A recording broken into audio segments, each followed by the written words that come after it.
Australia is very rich in sunshine, and we, to capitalize further, an inverter, say a 36 kilowatt inverter, you would normally put 36 kilowatts of solar to it. We put 46 kilowatts of solar to it. It still, as an inverter, will only ever reach 36. But by supercharging it, you get a faster ramp rate early in the morning, and you get a longer day so we extend the solar power life of the facility.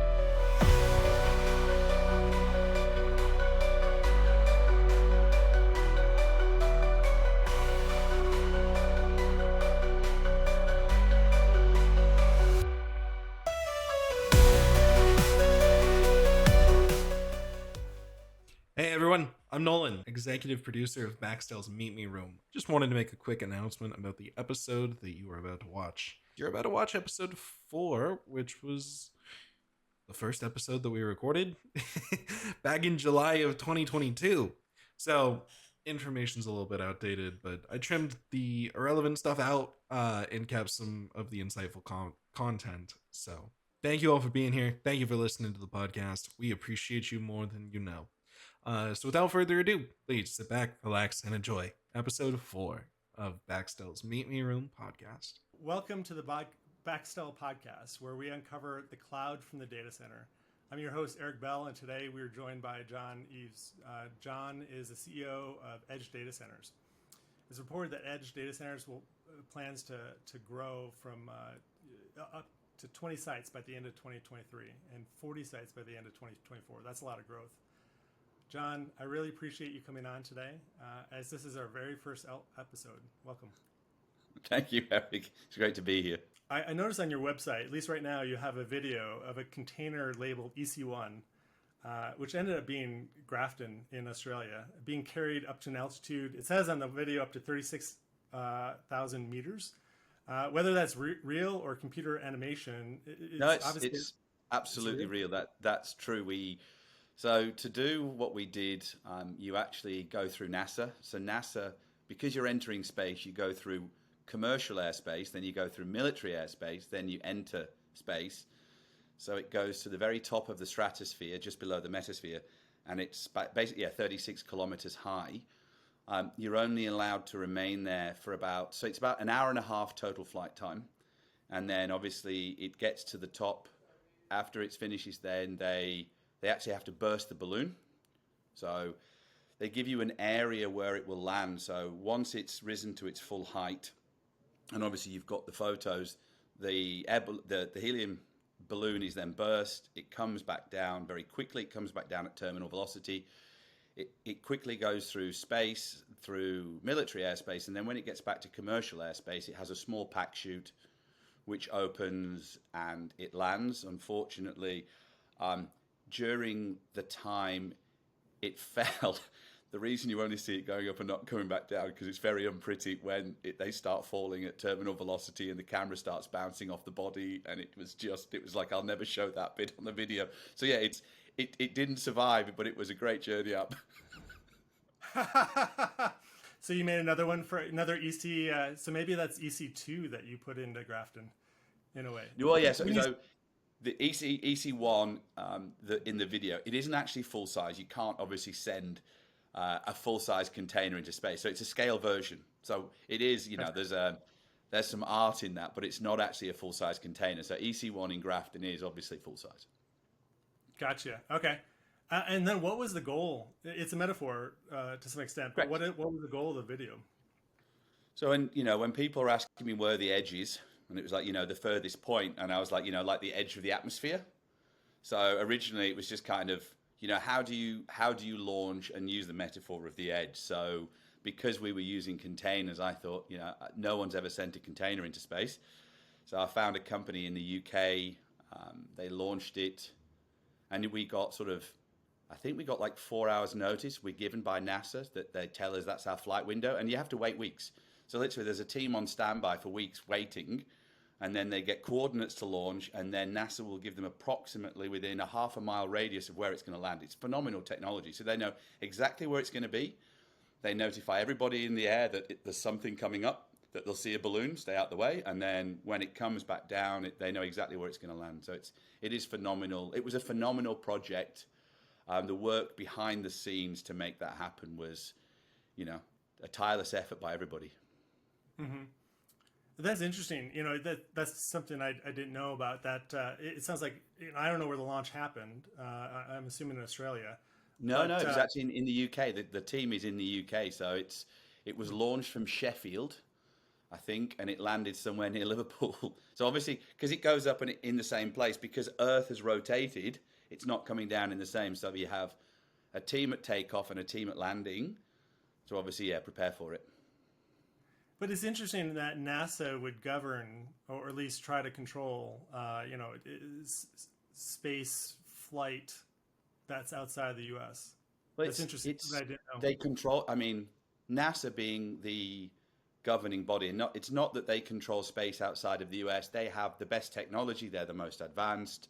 Working with a single, because what you don't want to do is have to do 20 licenses. You want to be able to work with one body that enables you to go through commercial, through military into space. And they obviously are so good with their computer systems that generate the tracking for it that it's just an easier opportunity to work with one. Obviously, we don't have any contact then with directly the company that actually called Into Space. They do all of that work for you. Mm-hmm. Okay, well, that's interesting. And I guess that kind of launches you, or is also another metaphor for the rapid growth that you've seen. In my mind's eye, you guys came out of nowhere last year.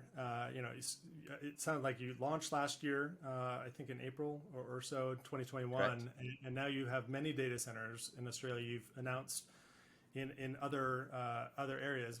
When and how did Edge Centers get its first start? So I built data centers almost all my life. I started off as a marine engineer, and I'd exited a couple of businesses, and then I was fortunate enough to go and work in Dubai for one of Sheikh Mohammed's businesses, DIWA, and build a project there. And then that was a 3-year project, of which when it finished, I came back to Australia, and sort of the normal co-location had, it was diminishing. People weren't buying racks anymore. It was sort of the hyperscalers have taken over Australia, growing very rapidly, and majority of people were cloud first. So I'd heard of a premise that people were talking about edge technology, and I'll be honest, at first I wasn't a believer. And I was then fortunate enough to sit on a call with Mr. Mark Ganzi, and when he explained, the opportunity the world will have with edge and the new capabilities, that it was just a phenomenon. Let's say I kind of got it straight away. I was just sort of there, and then from that I was able to plan, how are you going to do this? How are you going to do this with economies of scale? How could you do this and roll out quickly? One sec, I just got to blow my nose. Or just wipe my nose, sorry. I'll come back. I'll finish off that sentence in a sec. Okay. How are you going to roll out quickly? And obviously to do that, we looked at modular data centers. And then what happened was, obviously in Australia, when you go to a new site, there's never been electricity. It's a bare block.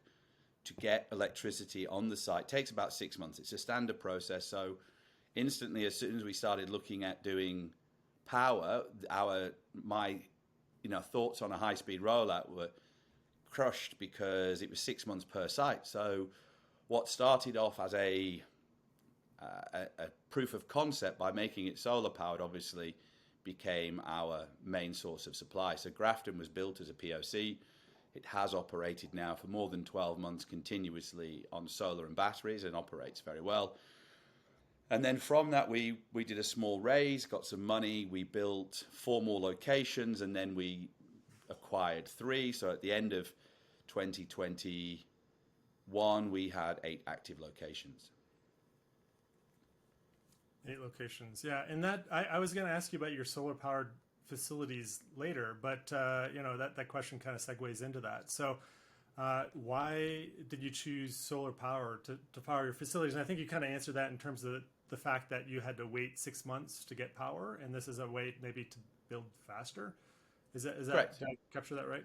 Okay. Yeah, that's right. So obviously, solar is also very efficient. So one of the parts of data centers is, you have your PUE measure. Solar only creates the energy it requires. So if you've got 72 kilowatts, and we have 36 kilowatt banks. If you have 72 kilowatts of solar online and the batteries are full, but you're only using 3 or 4 kilowatts at the beginning because there's not much load, you only actually generate 3 or 4 kilowatts of load.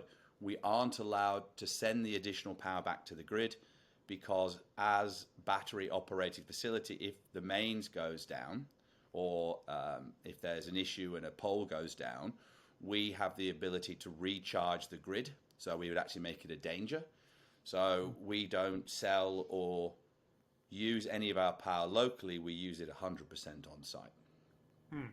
Okay. And then are all your facilities solar powered, or are there some that might not be? In Australia, so the 3 we acquired in Queensland aren't solar yet. They're to be solar modified. The 5 we do operate that are EC built, they are. Our first site in Malaysia, EC31, is not solar. It's actually in a tower building. But obviously, because we generate so much solar in Australia, we can use our own green credits to offset the usage in KL. So we are 100% green compliant by using our own credits to offset the other facilities. Gotcha. And then how have you found solar compared to grid costs? And every metro is a little bit different in terms of, what it would cost for electricity in that metro. But how have you found it, different or the same? The power costs in Australia are just spiraling out of control at the moment. We were started off at sort of 10 cents a kilowatt hour, 11 cents a kilowatt hour, and in the last 3 months in one particular location, we've seen it go 10 to 11, then it went to 21 cents per kilowatt hour, then 31 cents per kilowatt hour, and the last reading was 40 cents a kilowatt hour. So that, if you start talking about putting your load on that, you've had, a multiple of 4-time increase in your power cost, which obviously you don't pass on to your customer straight away. These are costs that, you contracted for a year. So it's been a great ability not to be troubled by increasing power costs in some of these locations. Gotcha. And then just as an aside, what's driving the cost in the Australian market from an electricity perspective? Is that because is it waiting for our provider to tell us? It's interesting at the moment. It's like, we aren't in summer, we're in winter, so it's not like everybody's got AC on. There's a lot of demand. We're in regional areas, but obviously there's just rapid increasing of prices of electricity, which I've never seen before in the country. Like, it's been, for the last 20 years building data centers, it's been very stable, and the costs have just significantly gone up. Yeah, but there's got to be the underlying energy. What does a grid look like in Australia? Is it mostly natural gas or coal or what? Mostly coal, because obviously we are a massive coal producer. Each state has its own grid system. So if Queensland's separate, then you've got New South Wales, Victoria. The driver of the coal hasn't increased, or the cost pricing of coal hasn't increased significantly enough to offset the cost of the electricity we're seeing. The spikes are being looked at from a regional area point of view, and it's only happened in 2 states. It's not all states that have had the issue. So we're working now to, obviously, for us, it's a limited impact because all we pay is the connection fee a month, because we generally have a 0 kilowatt hour usage. I think one of our sites used sort of 70 kilowatt hours the whole of last month.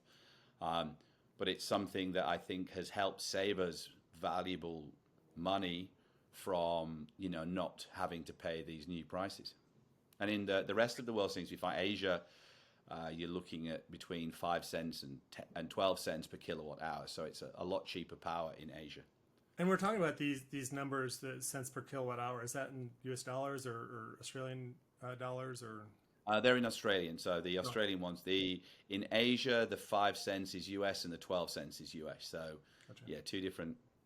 And Australian is about what, 1.5 to 1 or 1.4 to 1? 1.5, yeah. Okay. Well, good. Yeah. So Australia's sunny. Will you take this design to cloudier markets? And cloudier, I mean more from a weather perspective rather than an internet cloud perspective. Yeah. So Australia is very rich in sunshine, and we to capitalize further, an inverter, say a 36 kilowatt inverter, you would normally put 36 kilowatts of solar to it. We put 46 kilowatts of solar to it. It still, as an inverter, will only ever reach 36, but by supercharging it, you get a faster ramp rate early in the morning, and you get a longer day so we extend the solar power life of the facility. As I mentioned, EC31 in KL is not solar, but we use credits for that. EC51 in Ho Chi Minh City in Vietnam, that's solar. EC61 in Thailand is also solar. So we will continue to roll out in areas where there is still sunlight. You may obviously, we understand that in the monsoon seasons in Asia, we will lose that capability, but we as a company would like to remain solar first. And we are looking at other technologies. I mean, we've looked at huge grid stable battery banks. We've looked at the vanadium redox flow batteries, which are great, and they can, you can go up to sort of 2 megawatts of a single battery. We've looked at wind. Wind is very difficult just because of the size of the physical unit, the noise, and then the distribution point. You have to put the wind turbines away from the physical unit because they aren't allowed in regional areas. They have to be effectively in privately owned and zoned areas in New South Wales and in Victoria.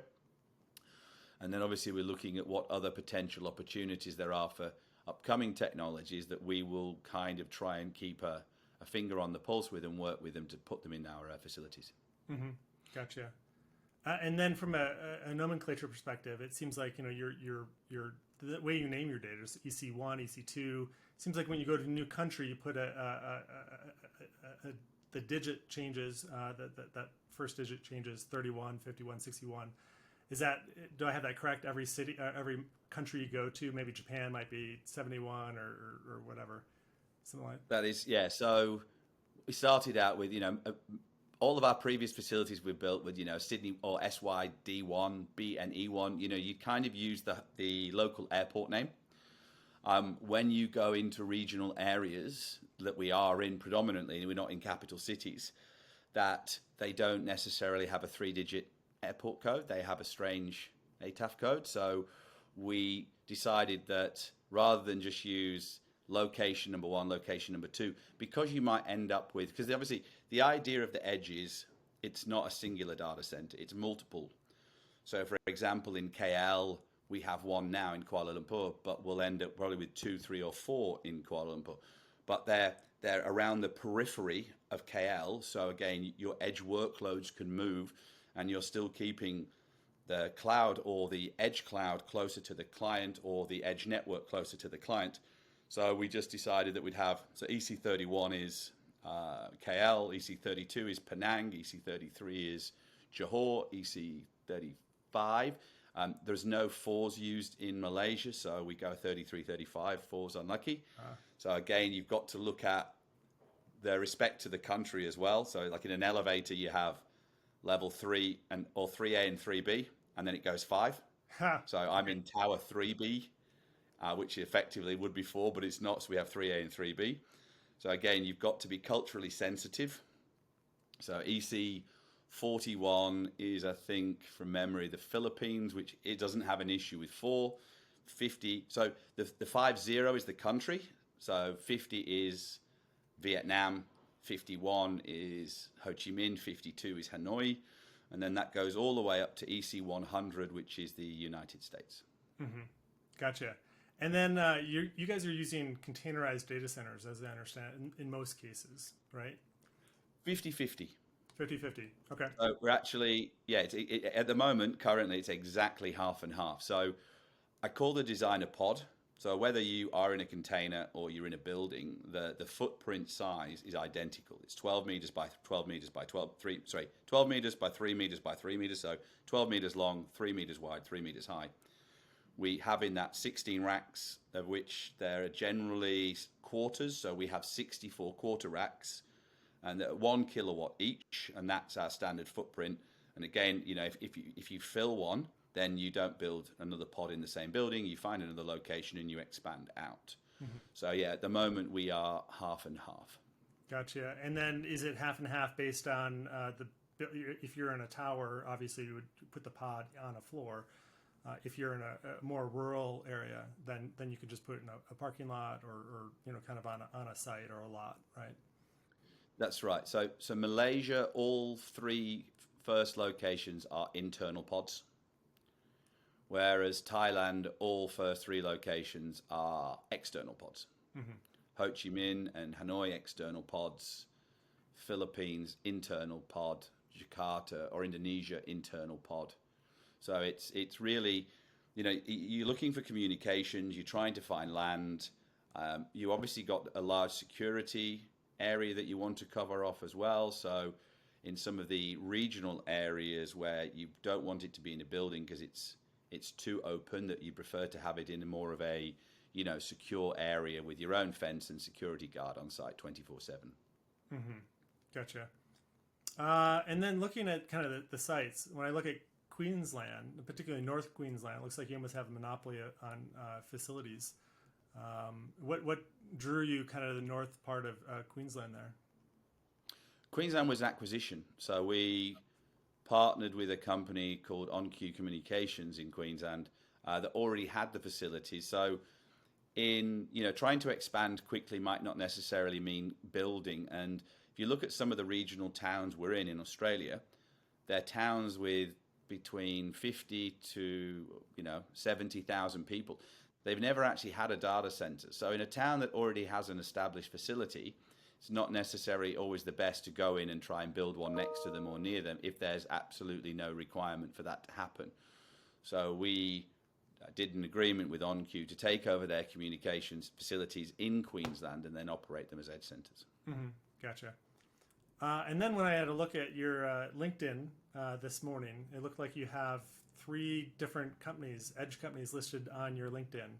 Edge Centers, which is what we've been talking about now, Edge Asia, which is also what we started to talk about, but also Edge America. Can you walk us through kind of the perhaps the expansion plan roughly at a high level? Yeah, so there's obviously Edge Australia or Edge Centers Pty Ltd was obviously our founding company. As we expanded, we started a Singaporean business, which is Edge Centers Pte. Although it's not listed on LinkedIn as it would be like an Edge Center Refidex, we have Edge Centers in brackets Malaysia, Edge Centers in brackets Thailand, Edge Centers in brackets Vietnam. So every country we have entered, we actually have a specific vehicle. Asia, though, all of the subsidiaries operate under Singapore. And then, so the Singaporean company is the holding platform. And then as we are planning to expand into the US in 2023, we founded Edge Centers LLC at the same point, and we're just working through the process of that now and organizing visas to start scouting for locations in the US to expand next year. So as you mentioned before, I did 8 last year. We have the 9th under construction in Australia with a 10th location under scout. We have 3 locations under construction in Asia, 7 more locked in, so we know where our next locations are. And they obviously our first 3 locations are Vietnam, Thailand, and Malaysia. EC31 will be ready in, I'd like to say 2 weeks, so around August the 19th, EC31 will go live. And then we'll complete the rollout of the 10 facilities in Asia by March next year. And then I would say, from March next year, we would then be looking at doing the same system across the United States. So I personally moved to Malaysia, so I live in Malaysia now in KL, so I can run operations for Asia, and then inevitably next year, pending visas and our builds going successful, then I would relocate to the US and do the same here. Wow. Well, and here being that I'm in Los Angeles, I think I just gave that away. In Los Angeles, yes. Okay. Well, that's excellent news that you're expanding throughout Asia and then into potentially into the U.S. Next year. Interesting that you're moving. It's always difficult on a personal level to move into different countries, but that shows dedication, I suppose, to the business. Yeah, look, I mean, I've obviously been to Asia before. I never lived there, and living in different countries, we learned. I took my family with me in Dubai, so we did 3 years in Dubai. The whole family went there, and then bringing them back into the country was, we had to resettle. It took us a while to kind of get back into things. My kids are older now, so because I travel so much, so although I'm based in KL, I might be a week in the Philippines, I might be a week in Vietnam, I'm a week in Thailand, I'm a week in Indonesia, then I'm a week in Japan. That it's so much travel. My family's remaining in Australia, so yeah, it's travel thing I've mastered. I'm very good at flying now. Because I can actually fly. So during the pandemic in Australia, to continue the build, and so that we could build on time, I actually became a pilot, so I could fly to our locations when the skies were dead. So I became a pilot last year, so I could continue to grow the business. Brilliant. Now, just for the record, I haven't flown in about 6 months. Now commercial's open again. I prefer commercial because at least I'm not trusting myself. But yeah, I learned to fly last year so I could move around quickly. Did you start getting your pilot license before the pandemic? I mean, was this already kind of in play, or did your pandemic hit? No, I'd never flown a plane before I needed to go to Grafton to start Grafton, so I'd never actually flown at that point. And then the borders closed into Victoria and were closed for a very long time, so I was able to then enter as a pilot and do what I needed to do. How long did that take to get your license? Where you started, you're like, I want to be a pilot to transport myself to the point where you were actually transporting yourself to So I've never flown alone. I always have a professional pilot with me because my insurance requires it. And again, right, I love my family. I don't want anything to happen. Small aircrafts do have issues. So because of the pandemic, I was very fortunate to get. We have an airline called Jetstar in Australia. I got a Jetstar pilot called Daniel. He was just amazing, truly professional, and we would actually just fly everywhere together. He's officially Edge Center's first employee. So Edge Center's first ever employee was a professional pilot. And then it's sort of, we're done, we do 60 hours of flying before I got my license. So on one day we were doing 8 to 12 hours per day of flying on the same day legs, which did become very taxing. So we would go into, say, Albury in the morning, we'd stay overnight, then we'd go into Nowra the next day and then go back. So we started altering it, and then by the time we'd got them up and running, the pandemic had ended. Flying yourself isn't cheap. Flying commercial is a lot cheaper. So we're back to that now. Gotcha. Okay. And then when you're choosing these new metros, how do you determine which metro to go into? Partly it might be your partner, but also are there other metrics that you're looking at when you're deciding on a new metro? Yeah, so if you look at Malaysia as an example, in Australia, so for me, it's where aren't the hyperscalers. So Sydney and Melbourne, you'd never go near them because they are hyperscale towns.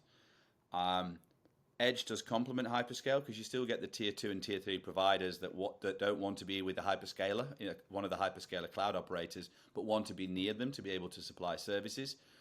But in Malaysia, all the data centers are in an area called Cyberjaya, which is about 45 minutes south of KL.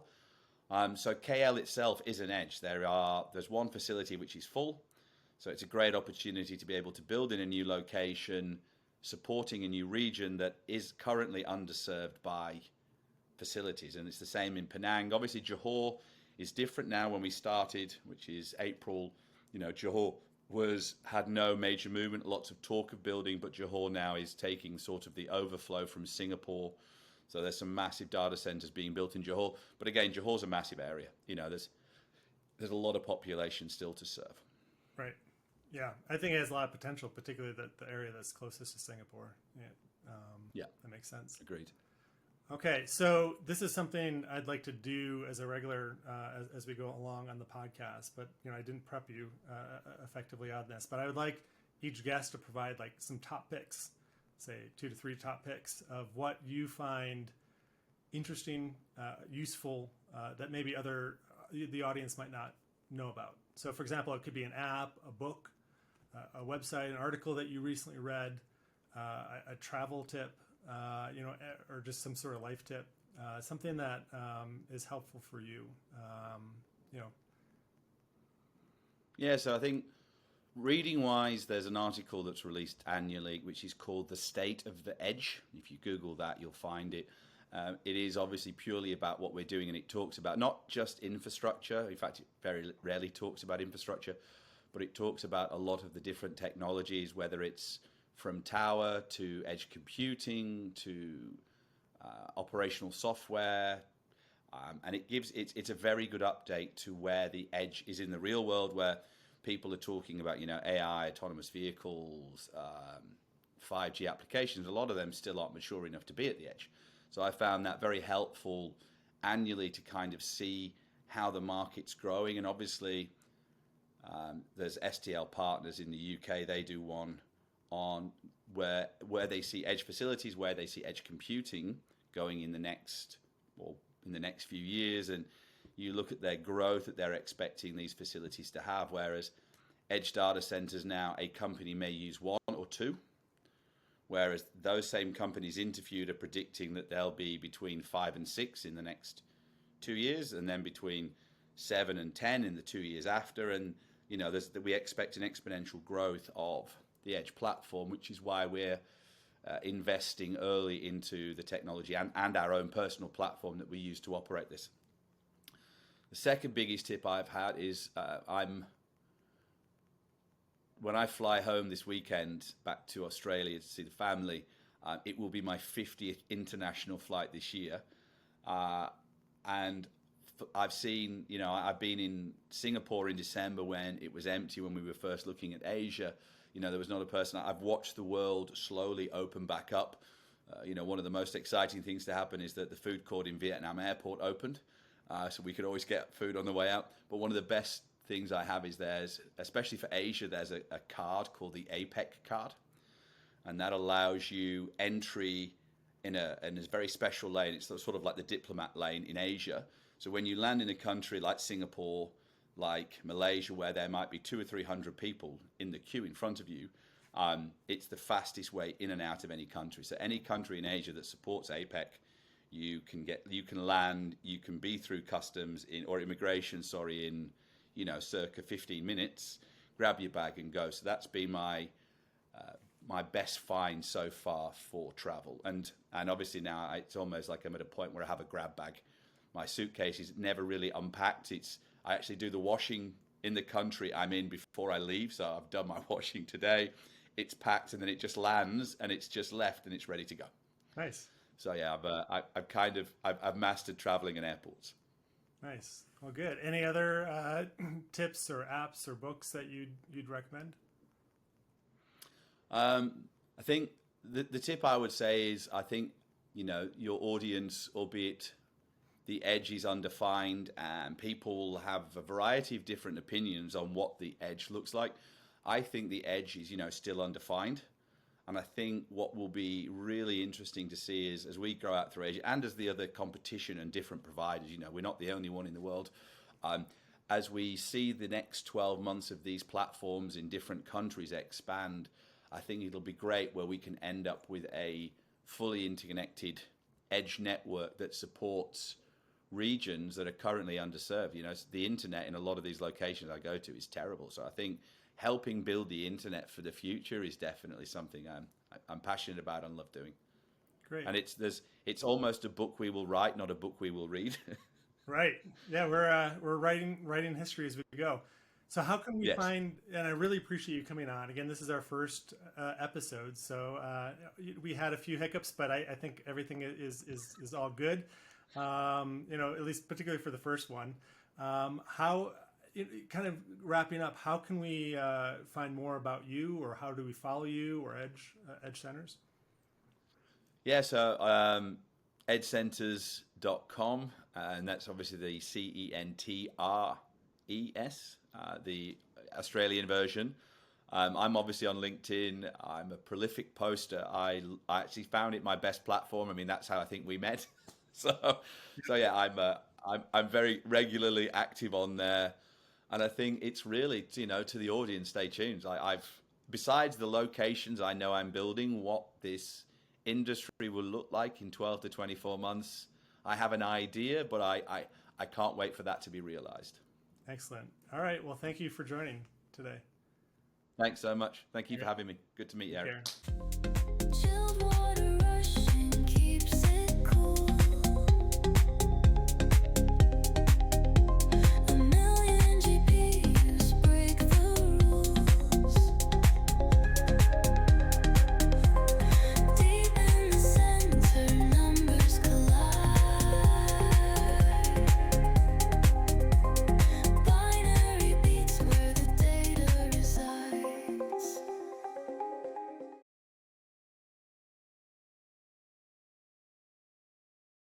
I want to learn about you, and let's do it in a really brief capsule of approximately 60 seconds. So, do you prefer late nights or early mornings? Early mornings. New York or California? New York. Sweet or salty? Salty. Cats or dogs? Dogs. Introvert or extrovert? Extrovert. I figured. Meeting or email? Meeting. Phone or text? Phone. Smartest person you know? Mark Ganzi. In this industry, Mark Ganzi is just phenomenal. Favorite food? Omelette. Favorite city? Brisbane. Favorite sport? Call of Duty. That would be, that would be my sport. I play Call of Duty way too much, but yeah, I've never been a fan of sports. First job? Worked in a pet shop selling food. Fiction or nonfiction? Fiction. Secret talent? World Championships of Call of Duty 2021, 2022. Cabinet versus rack? Rack.